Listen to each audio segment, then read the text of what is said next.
Hi, everyone. Thank you for joining me for the Teen Anxiety Maze this week. Have you ever wondered how you can support really good things with youth in your community?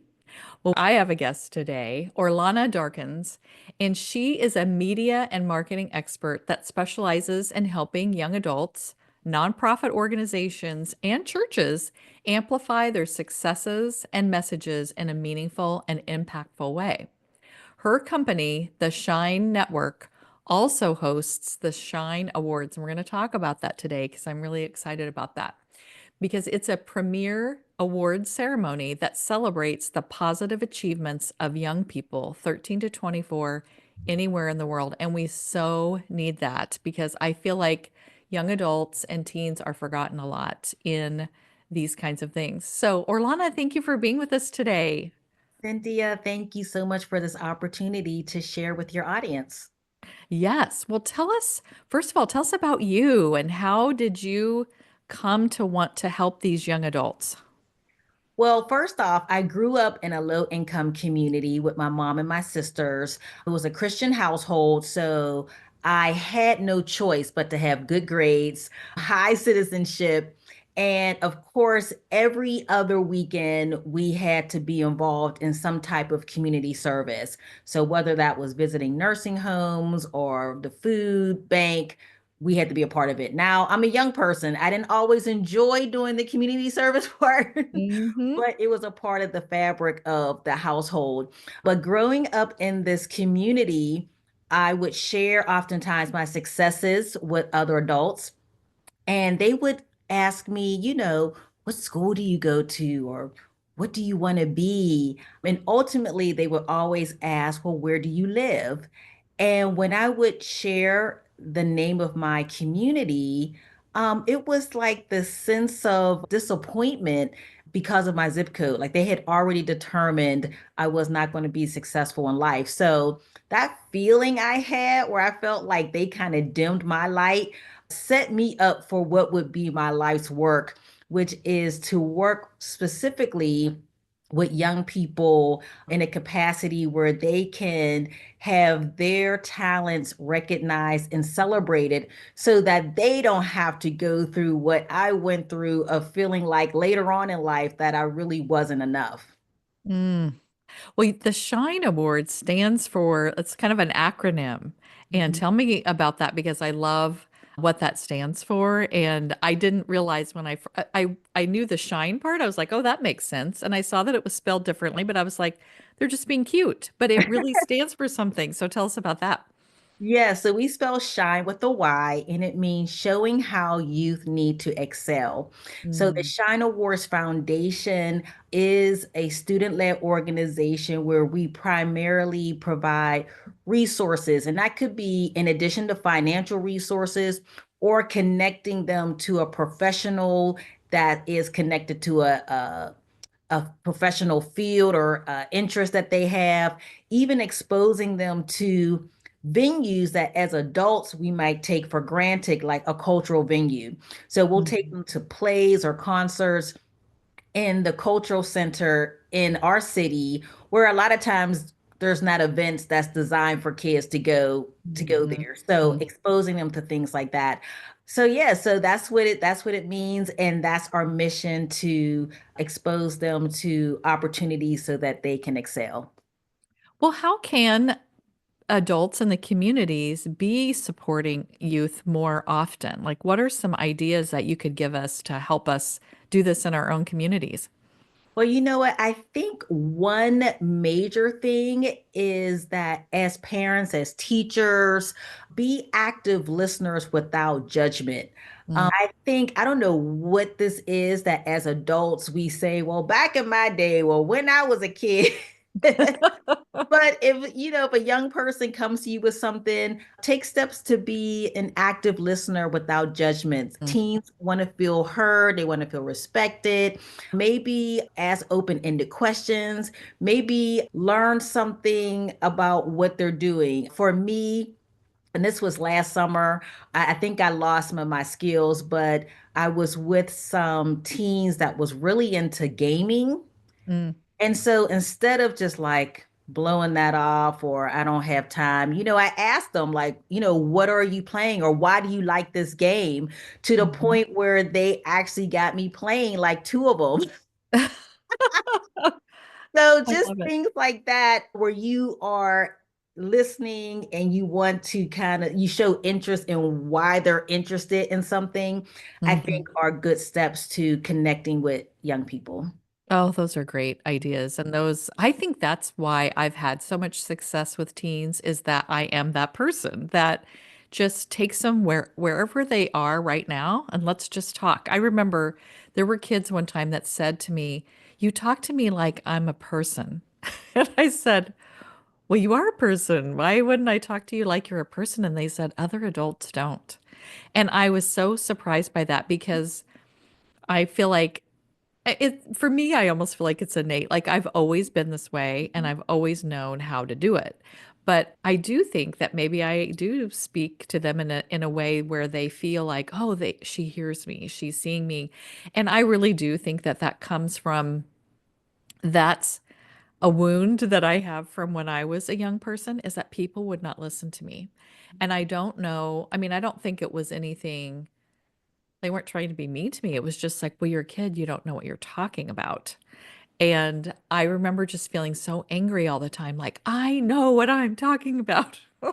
And so I think that's always been with me. Like, I want to treat them as I wanted to be treated as a young person. And I think sometimes adults do forget, or maybe if they weren't disregarded, they don't realize that that's a thing. And so that's great that you are teaching that or helping people to understand that. And I want to add too, in addition to listening, active listening without judgment, also speaking. I recently, and I had shared this on my social media platform, I was in a conversation with some women and they were older than me. And they said, growing up, the rule was as a child, when you walked into the room and there were other adults, you speak. And they were, Mm, today kids don't speak when they walk in a room. So fast forward to I'm just on a park bench. Three boys, young boys, are walking towards me. I said hello. Two of them said hello back, but one said, "Thank you for speaking to us." And I thought, wow, that's very interesting how the conversation I had with the adults was mhm. kids don't speak when they see us, but are we speaking to kids? Yes, I love that. So Mhm. that really was an eye opener for me. And I had shared it on my platform of let's not do all this judgment like it's their fault. And we Right. also don't know their situation. Maybe they're not raised to speak to just people when Hmm. they walk in the room. But as Hmm. adults, if you think that should be a rule, if you feel that's important, we should show that respect to them. Let's say hello or whatever, good morning when we see young people. Yes. Well, that reminds me of so many educators would be like, you know, I demand respect from these kids or whatever, but they weren't being respectful to the kids. And I was like, well, you can't demand respect from them if you're not going to give it to them. Exactly. And so, yeah, I think that we have been kind of taught back in the day about doing certain things that Right. really don't fit for what we're wanting to do now with young people. I mean, way back it was like kids should not be seen or heard. Like they should not be speaking because they don't, I don't know, have a seat at this table or whatever. And I'm so glad now that we're getting past that and allowing young people to speak. And Right. so one of the things that I think helps too is that communities need to get youth on boards or in these kind of meetings where we're talking about stuff where youth could have a voice that could be very helpful and that might help them to achieve more. Yes, the Shyne Awards Foundation, we actually did something that maybe other cities could do. We partnered with three schools and kind of had representation from all three of the schools and created a little board, a little student board. Mm, But we were also in partnership with stakeholders in the area that these schools were held. hmm And so with that, we had meetings with the students, got their feedback on kind of how they felt being in the area. It's a downtown area that these Hmm. schools are situated. But it was a great opportunity for the stakeholders to hear from the students how they felt about the businesses and how they're being treated, whether it was from the police to the Hmm. businesses, but it was good information on creating relationships. So we had a roundtable with just the students and the police because there Hmm. were some things the police didn't know. There were Hmm. some things that the students didn't know why the police reacted to them in certain ways. Mm. And then even for the business owners, hearing from the students too in terms of customer service. Like they were saying a lot of times they didn't feel like their business was appreciated, like they were treated like kids and not Sure. customers. Yes. So I think you're correct. I think that there should be opportunities where businesses, maybe it's a suggestion box, maybe it's Hmm. something they can write on a board, but Hmm. kids have something to say. And a lot of times they Hmm. had some good ideas too on how to even Yes. generate business. Um, Exactly. but we did that for, I think it might have been 3 or 4 years. The pandemic kind of shifted a lot of things, Hmm. but that was very beneficial.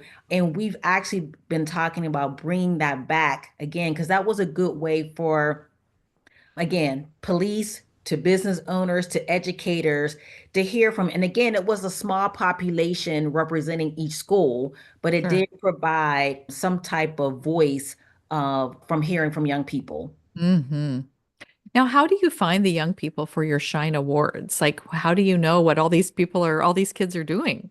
Yes, so we ask for nominations, and they can actually also come from the student themselves, just because we don't know everyone's setup. But mostly teachers, counselors, clergy, family members, they nominate a young person. The age is 13 to 24. That's the only requirement. And again, it's young people from anywhere in the world. We Mm. have 9 categories. And a young person can be nominated in one or more category, but the categories are arts, academics, community service, service in ministry, young adult group participation, overcoming obstacles, STEM, and leadership. Mm. And then we have an adult award, which is our Lifetime Achievement Award. We have Teacher of the Year. Mm. That is new. This is we are third teacher of the year this year, next year. So those are the categories, and individuals would just visit our website, the shineawards.org. And again, we spell shine with a Y. All right. Well, I am definitely putting all these links in the show notes so people can find you and all the things. Now, do you do speaking engagements as well? I do. I do a lot of speaking engagements, mostly about stepping out of your comfort zone. Mm. And I am an introvert by nature. And I always say your calling does not care that you are an introvert. Hmm. But in my travels, especially dealing with young people, there's oftentimes, not always, but there's oftentimes a lack of confidence or there's fear of failure. Hmm. We live, unfortunately, in this culture that is quick to cancel. So Hmm. there's young people who are afraid to step out and actually show their talents. And so I talk a lot about that, how you're really doing yourself a disservice and others because there's people who need to hear or take benefit on what they have. So if Right. you're holding it back due to fear, you're not growing and you're not helping others. There's others depending on you. There's others that need your gifts. But to answer your question, yes, I do speaking engagements, but it's primarily on stepping out of your comfort zone. Hmm. Okay. And I think I saw that on your website too, where people could try to book you or, get you for certain events too, so they can check that out as well. What other advice do you have kind of for parents to, because that's my primary listeners, I believe, are parents. How can parents maybe encourage their young people to do some more of these things out in the community or just look at their talents more and see what they can do as a young person instead of waiting until they're an adult to do those things. Right. I think it's starting now with celebrating the small wins, not waiting for the straight A's or you did the winning shot for the championship or Mhm. but the Right. small wins. So, maybe they did laundry without you telling them. Hmm. Or I don't know, picked up the little brother from school and you didn't have to remind them. But Hmm. acknowledging that. So, no, it doesn't have to be cash prizes or anything like that, Hmm. but a simple acknowledgement. Maybe it is for a younger child, it's a gold star on the calendar. You remember to do your chores today Hmm. or whatever that is. But I think if Yeah. you start younger and Hmm. acknowledge the small things, that goes a long way. I recently read, and I think it was in Psychology Today, that was also saying that just with children starting younger and not always magnifying the bad. Hmm. So, yes, you didn't put all the dishes away. Okay, like yes, like that seems like it's easier to criticize, like you didn't do that Hmm. versus, you know what, in your mind, like you didn't do that, but thank you for taking out the trash Yeah, yesterday. exactly. But yeah, but let's acknowledge the small wins and again, not wait till you're older or wait for these big wins. And then as adults, I feel like we're more self-confident. We're not always running for an award or recognition from the boss Hmm. or a raise. It's already instilled in us that we're enough and that our gifts are important. Yes. I think that a lot of the times when I see someone really striving for those A's or wanting to win all the awards, it's more of them not feeling worthy and that they feel like those things make them worthy. Right. And I talk to my clients so often about you were born 100% worthy. You can't take it away and you can't add to it. It is just you are. Like there is no exception about it. And I think it's hard for them to really, especially they think that their failures or mistakes that they made somehow take away from that worthiness. And I always like to be the person to tell them that that doesn't take anything away from you. You are still the 100% worthy and lovable just the way you are. And of course, we should try to be the best people that we can be and we get better and we do things differently, but we shouldn't be doing it as, oh, well, I was terrible bad then and now I'm better, or, just that I'm learning and I'm going to do better this time. And as a parent, I think I was telling my kids that a lot too. Like, yeah, I'm making mistakes, but I'm trying to be a better parent and I'm trying to do it differently. And I'm sorry when and doing, I think a lot of times with our kids, we need to have that bringing back together when something has happened that maybe we've made the mistake or they've made a mistake, but we handle it poorly. Going back and saying, I didn't do that well, and I'm sorry about that. And we're going to try that again the next time. And that does so much for their learning. How do you come back from a mistake or a problem?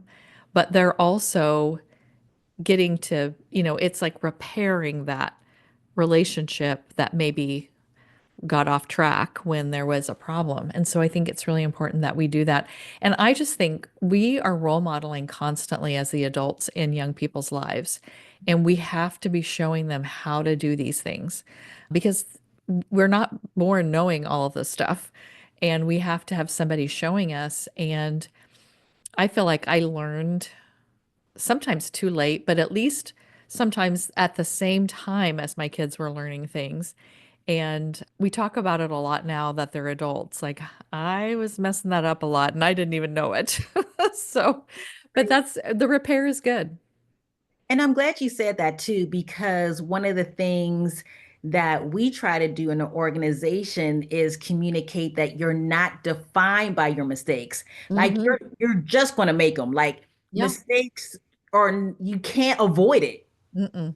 And no one has the blueprint on how to live a perfect life. Like it doesn't exist. Like we're all literally making this up as we go along. Yes, yes. So, but yes, so I'm glad you said that because that's one of the things that we do communicate. You are not defined by your mistakes. Hmm. Definitely, if you make one, learn from it, dust Hmm. yourself off, Yep. recover quickly. Um, Hmm. yeah, so I'm so glad you said that because Hmm. that's one of the things that we communicate to the young people that we work with. Hmm. Well, and what makes your life perfect isn't what would make my life perfect. Like I feel like a lot of times we're looking at someone's life and saying, well, they need to do it this way or that way because that's what we would want to happen in our life, but that doesn't mean that that's what they want in their life. I remember I my mom was a very quiet. She was an introverted person. I'm an extrovert. And I wanted this mom that was like have all the kids come over and she was the fun favorite mom and I was like, "Oh, I have this boring mom that doesn't do any of these things."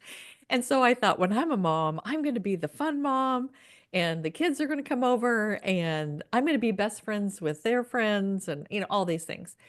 And I was that mom. But my daughter one day said, "I wish my friends didn't like you." And I was like, "What? This is exactly what I wanted." And I'm looking at it from my perspective Right, that I'm the mom I wanted, but I right. wasn't the mom that she wanted. Interesting. And I know, and I was like, "Oh, I thought I was doing such a good job because I'm exactly the way I want to be." And and she was like, because it was taking away from her. Because if we were in the store and her friends came in, they were like, "Oh, Haley's mom," and they would run to me. Uh-huh. They weren't running to her. Right, And that is dismissive right, when they're your friends. I'm not really their friend. And right. so I learned a lot in that exchange. And then I tried to be more backseat after that. Like I'm still friendly and I'll still, have fun with everyone and enjoy the young people, but I didn't want to take away from her being their friend and Yeah. her being the center, should be the center of their attention. We just have to think about, even though we're thinking, oh, this is exactly how I would want it to be if I was her, you are not them. So, Right. like they have a different idea Exactly. about things. Well, is there anything else you'd like our audience to know before we go today? I think I would like to just share a little bit more about the Shyne Awards because that is Sure. my baby. Then it is a national premier award ceremony that celebrates the accomplishments of young people anywhere in the world between the ages of 13 and 24. Over the years, the teenagers have dubbed it the Grammys for teens because it's very flashy. We picked them up in luxury cars. There's a red carpet ceremony. There's the red carpet interview with the media, and then a really flashy award ceremony where that night, the young people literally are the stars. And then, if possible, there's like a little media tour before and after, and they get some other things too, in addition to the Shine Awards. Mhm. But if you're interested, again, and I'm not sure if nominations well, we accept nominations all the time. So, Mhm. Mhm. but the Shine Awards is the first Sunday in August. It is held in Pittsburgh, Pennsylvania. But again, we have people that fly in, drive in to attend the awards. So, yes, if anyone's interested in learning more, the shineawards.org, and we spell shine with a Y. Well, I'm telling everyone about it because I love the idea of it. And I can think of so many young people that deserve this. And I definitely want all the people and I know a lot of people who work with young people. So I think I'm just going to send it out to Please everyone and spread the say, word. yes, I want these kids to be recognized because what a wonderful opportunity for them and just such a confidence boost. And I think it's just great that we're looking at young people to just celebrate the things that they're doing because that's part of what makes our world so wonderful is that they're out there doing good things too. So, I just had a conversation with he was our 2021 community service honoree. he started his nonprofit at 17. He said no one was taking him seriously, no one was trying to work with him. He said the Shyne Awards saw what he was doing. He got awarded, and he's like, all of a sudden, that gave him status. Like Mhm. people wanted to work with him. He Yeah. still has the nonprofit, is doing well, is growing. But you're right, it does provide a confidence boost of not only did I win this award, but I'm seen like what I'm doing matters. Yes. Yeah. And we need so many people doing good things in the Yeah. world. And so this would be a great way to start. And if they can start at 17, they have a lot of years to do some things. Exactly. Exactly. I feel like I've been doing good things my whole life, but I really didn't start affecting a lot of people until much later in my life. And so I think this is great to get that started early because they have many years to do it. So, well, Orlana, thank you so much for being with us today. I've enjoyed this conversation and I love what you're doing in the world, and I wish you much luck. Thank you so much, Cynthia. Thank you so much for this opportunity to share. You are so welcome.